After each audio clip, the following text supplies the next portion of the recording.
Losing a child is horrendous. It's worse than anything that you can imagine.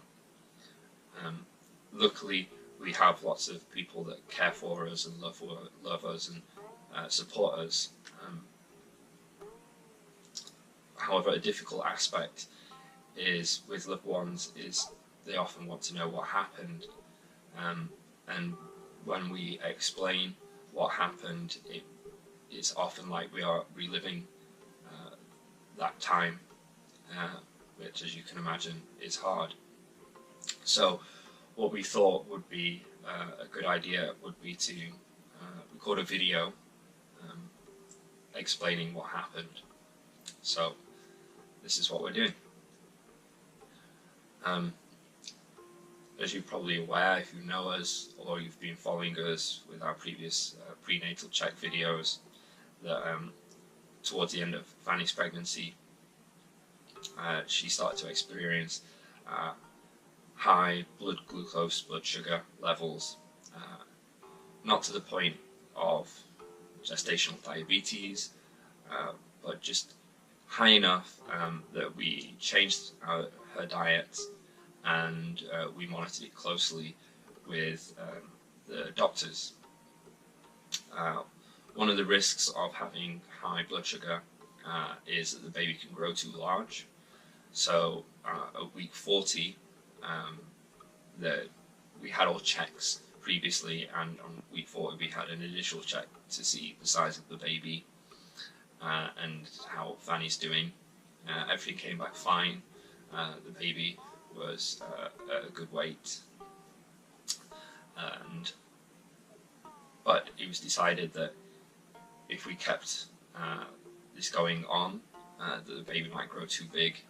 So it was decided on week 40 that we would be induced. Now, we thought an induction would be best because it was the most natural option, and that's why we chose the hospital that we went with, as it'd be less trauma for Fanny and for the baby. So Fanny was induced, and that involved her being given a bunch of chemicals through an IV that would start labour, induce labour, and it took about 2 to 3 hours for all those chemicals to work and to be fully integrated into her system, and then she started to labour, and after that it was a case of waiting for Fanny to fully dilate in order to be able to give birth. During this time, the contractions were getting stronger and it became more painful for Fanny. So she got an epidural. However, you've got to be careful with epidurals because they can often reduce the strength of the contractions. Now, it took a long time for Fanny to fully dilate,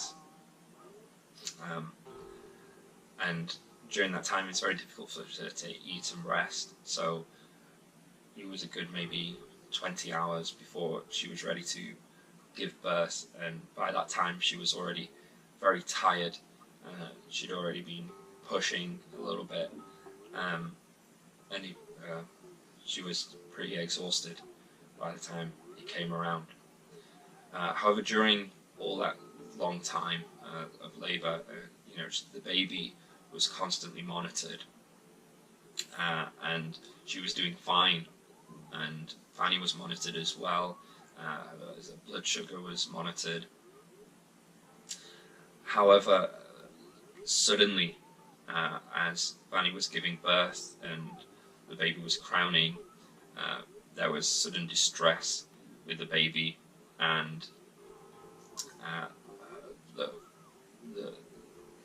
the readings fluctuated drastically, and it was obvious that the baby was in distress and it became an emergency situation. So what they did is they cut Fanny in order to get the baby's head fully out, and they pushed down on her uterus and they pulled the baby.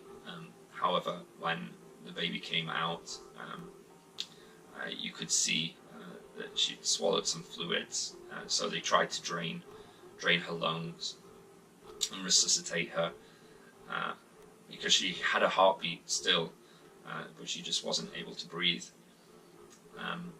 And they tried for an hour, but she died.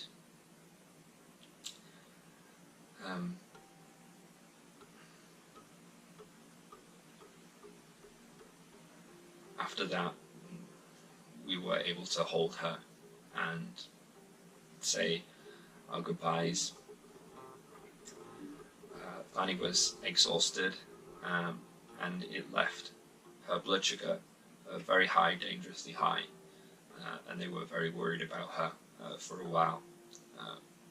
But she got a lot of rest, and she was basically just completely exhausted from what happened, and she had quite a lot of tears, and she had to cut as well.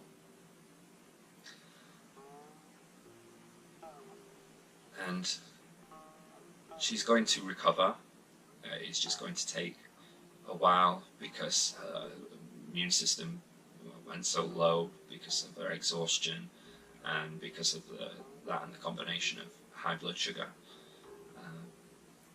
Now it's progressing and it's looking like her blood sugar is going to be under control, and her white blood cell count went up, and she's slowly recovering, and eventually we will be able to have children again. And that's what happened.